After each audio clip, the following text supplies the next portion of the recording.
It was one of those nights when the world seemed to hold its breath, the streets deserted, and a thick fog shrouding the neighborhood in an eerie silence. I found myself walking down my neighbor's street, a place I thought I knew like the back of my hand. But tonight, under the dim glow of the streetlights, it felt strangely unfamiliar, casting elongated shadows that danced along the pavement. The houses, usually warm and welcoming, now stood in a haunting stillness. The feeling of being watched crept into my mind, but I brushed it off as my imagination playing tricks in the darkness. The fog obscured the familiarity of the street, twisting the shapes of the houses into foreboding silhouettes.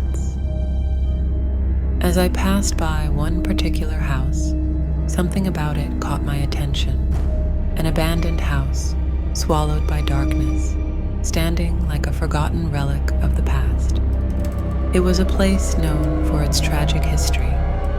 Tales whispered among neighbors about its former occupants who had mysteriously vanished decades ago. The windows were boarded up, the paint peeled away, and an unsettling aura emanated from the decaying structure. I felt compelled to approach, as if an unseen force was drawing me closer. The street around me fell into an unnerving silence. Even the rustling leaves seemed to hush in reverence. I hesitated at the threshold, a sense of foreboding settling over me like a heavy shroud. Then it happened.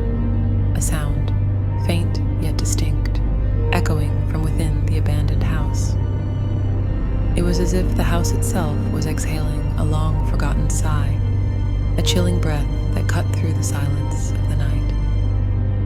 Goosebumps prickled my skin, and a shiver ran down my spine, urging me to flee from that place of forgotten whispers. But curiosity held me in its grip, compelling me to linger, to unravel the mystery hidden behind those boarded windows. The sound grew louder, a symphony of eerie echoes reverberating through the abandoned halls, each creak and groan of the forsaken house painting a chilling tale of its own. I couldn't shake the feeling of being watched by unseen eyes, the darkness around the house seeming to come alive with a malevolent presence. The air thickened with an oppressive weight, and I knew I had ventured too far into a realm where reality and the supernatural collided. Just as I turned to leave, the sound reached a crescendo, a blood-curdling moan that seemed to pierce the very fabric of the night. Fear took hold of me, and I fled, the echoes of that haunting sound following me down the empty street, a reminder of the secrets hidden within the abandoned house and the horrors that lurked in its forgotten halls.